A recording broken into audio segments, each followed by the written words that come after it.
Nuestro número 2 hoy cierra acto, nacido en Barcelona, periodista, articulista, escritor, colaborador en los medios que le dejan porque desde que está de candidato le han echado de alguno.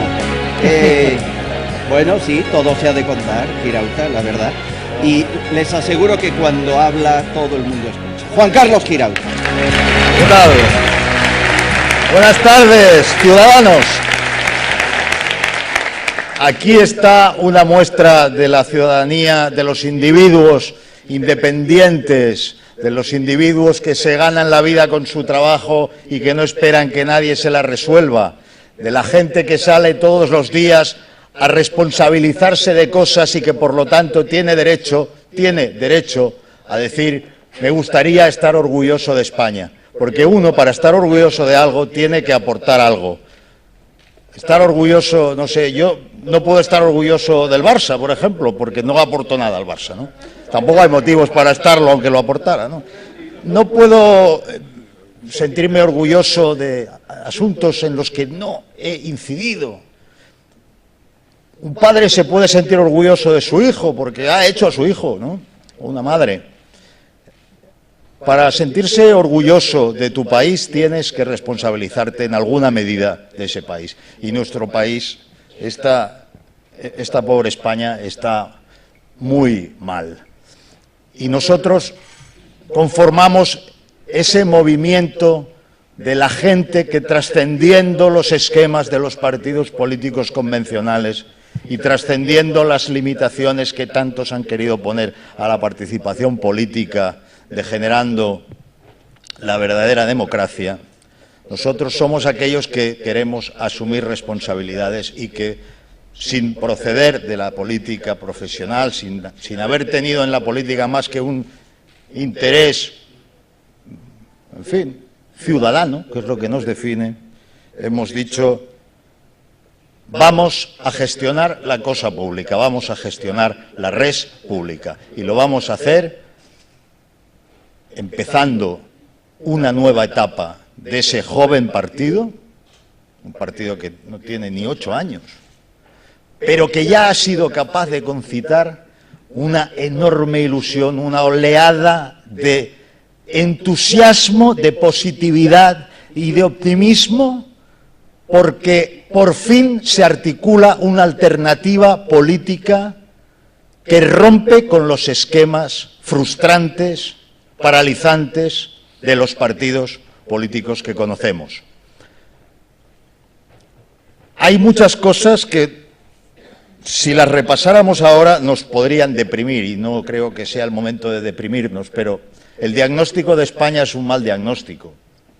Es un mal diagnóstico en términos económicos, como todos ustedes saben, en términos institucionales, en términos de partitocracia que patrimonializa las instituciones y que ocupa por la vía del nepotismo y del amiguismo las administraciones públicas. Es un mal diagnóstico en términos éticos, en términos de una corrupción tan desmesurada que el propio fiscal general del Estado ha dicho recientemente que no se pueden enfrentar a ella, por falta de recursos y porque es demasiado grande. Son síntomas muy graves de la enfermedad española. La Unión Europea nos ha avergonzado recientemente con un informe según el cual el 80% de los gastos no justificados de los fondos europeos se ha producido en España. De 28 países, las 4/5 partes de los fondos no justificados europeos se han producido en España. Hay síntomas enormemente preocupantes en un país donde una coalición, un partido, 2 partidos políticos gobiernan en Cataluña con el apoyo de un tercero, con la aquiescencia de un cuarto y con la siesta de un quinto y con el mirar a otro lado de un sexto, y con un solo partido que se enfrenta a la situación.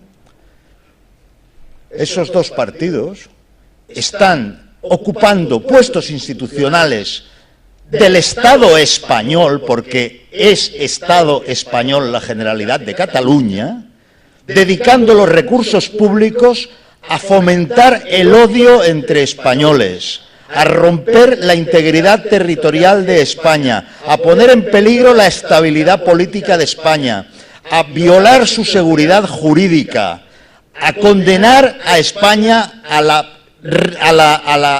ostracismo económico y a la imposibilidad de recuperarse económicamente, a la violación sistemática de las sentencias judiciales, al desconocimiento de las leyes, a la pedagogía anti-Estado de Derecho, la pedagogía de que la ley es una cosa que conviene saltarse cuando no coincide con lo que deseamos, la pedagogía de que la Constitución, la antipedagogía, claro, de que la Constitución es una barrera, un obstáculo.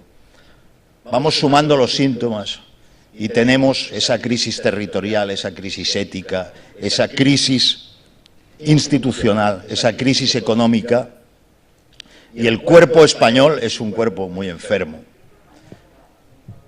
Pero miren, por las circunstancias, en fin, del azar seguramente, o por lo que sea, pues sucede que cuando ha habido que reivindicar una idea de España en positivo, pues lo hemos hecho algunos en la zona de España donde la amenaza es mayor, más acuciante, más urgente y más peligrosa, que es la de romper el Estado, naturalmente. Y a base de reivindicar una idea de España común, hemos generado un proyecto ilusionante de regeneración para España. Y es normal que se haya generado en un lugar donde hay que tener muy presente lo que significa la nación, lo que significa la Constitución, la estabilidad, asegurar un futuro de concordia, de convivencia. Ha sido ahí donde se ha producido. Y ha sido inmediata la adhesión, la oleada de afán regenerador en todos los lugares de la piel de toro. Yo lo he podido advertir, lo he visto con mis ojos en esta campaña electoral. Se ha desatado una ola que será gigantesca. Empieza ahora con unas elecciones europeas, pero no acaba ahora.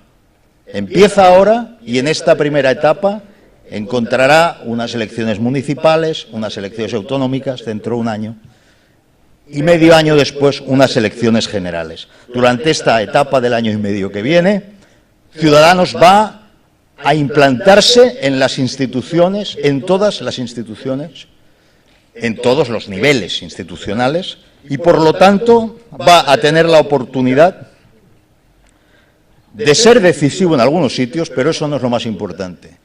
Lo más importante será de llevar a la política de la gestión y a la política activa valores y formas propios de esa España que representamos los ciudadanos y que han dejado de representar los políticos. A España la han traicionado sus élites. Es así.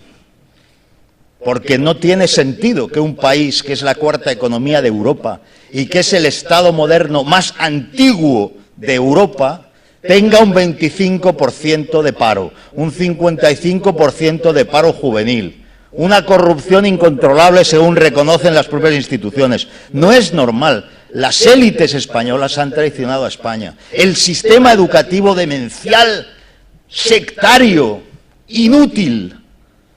La universidad alejada completamente del mundo de las empresas, empresas y administraciones que no investigan, que no se dedican a la innovación. En el mundo en que ya ha llegado la era del conocimiento, nos pasan la mano por la cara países que hace 20 años estaban en el profundo atraso y han comprendido la clave. Y aquí todavía sindicatos y patronal, la traición de las élites, se empeñan en que compitamos de acuerdo con esquemas de lucha de clases del siglo XIX.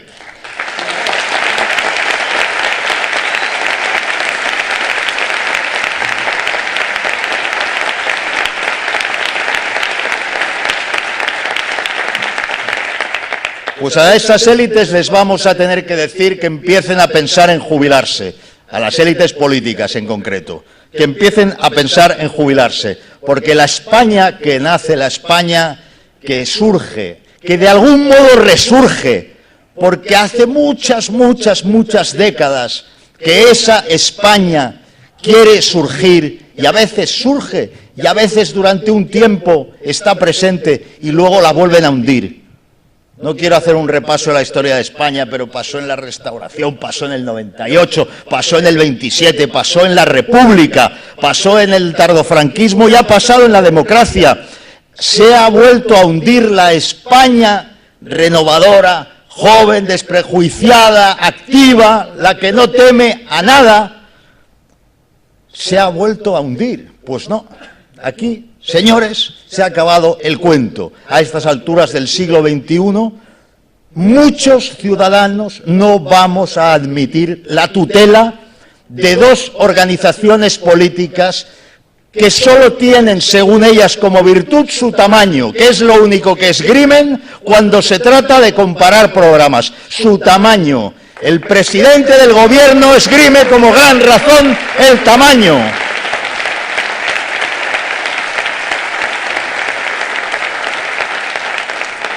Y en una actitud muy poco democrática, por no decir francamente antidemocrática, comunica al pueblo español que no votarle a él o al PSOE es tirar el voto, que eso es lo que significa votar a formaciones minoritarias, es tirar el voto. O sea que no votarle a él o al PSOE es tirar el voto. ¿Tirar el voto en unas elecciones europeas? ¿Quieren que les hable de cómo se tira el voto en unas elecciones europeas? ¿De cómo se tiró el voto en el año 2009 en las elecciones europeas? Pues miren, no voy a decir nombres, pero el cabeza de lista del Partido Popular, que es quien ganó las elecciones europeas del año 2009, ha producido en 5 años 0 informes, ha producido 14 intervenciones verbales, 14. Yo produje 14 intervenciones verbales ayer en Ciudad Real, 14. A él le ha tomado 5 años. Y una pregunta. 5 años en el Parlamento Europeo, el cabeza de lista para producir eso. Y este es el que da la cara. Imagínense aquellos... ¿Han pensado ustedes si conocen algún nombre de eurodiputado del Partido Popular? Aparte del que he dicho sin decir. ¿A que no?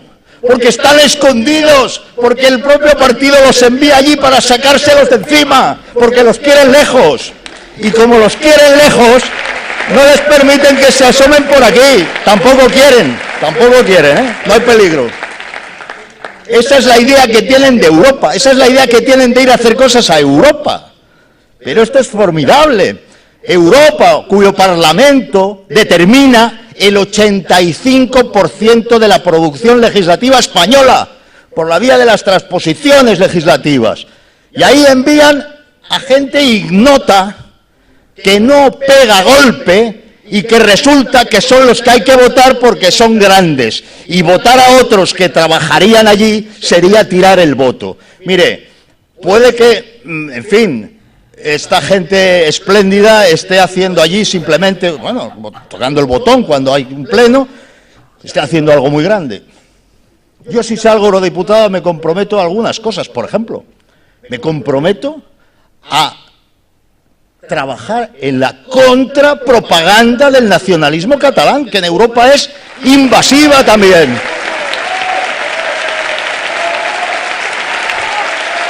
Porque claro, estos se han puesto internacionales, los de Convergencia y los de Esquerra Republicana. Y aquí cuentan el cuento de que en Europa están entusiasmados con la secesión. O sea que cualquiera que tenga 2 dedos de frente o 2 páginas de lectura sabe que es una mentira podrida, ¿no? Y allí cuentan que somos un pueblo, que los catalanes somos un pueblo oprimido por España, sojuzgado, que nuestras libertades no se respetan, que no nos dejan votar. Bueno, pues ese cuento chino que ellos venden allí, esa propaganda que cuando la hacen en Cataluña, Ciudadanos desde el Parlamento de Cataluña, es la única voz que se enfrenta a ella de cara, desacomplejadamente y rompiendo sus premisas, no solo sus conclusiones, como hacen otros, pues bajo esa misma marca hay que ir al Parlamento Europeo a hacer lo mismo, a impedir que intoxiquen a los 28 miembros, a los otros 27 miembros de la Unión respecto a lo que verdaderamente es España, y contarles que estamos en el país más descentralizado de la Unión Europea.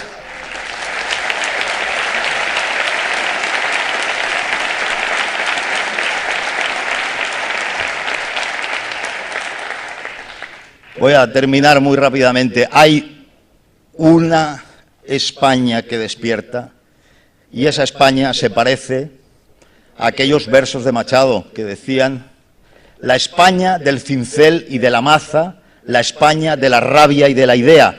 Aquí está la España del cincel y de la maza, de la rabia y de la idea, que ha decidido decir basta. Punto final, se acabó el cuento, se acabó el paternalismo político y se acabaron las tutelas. Somos mayores de edad. ¡Viva España y viva Europa! Grande Juan Carlos Girauta.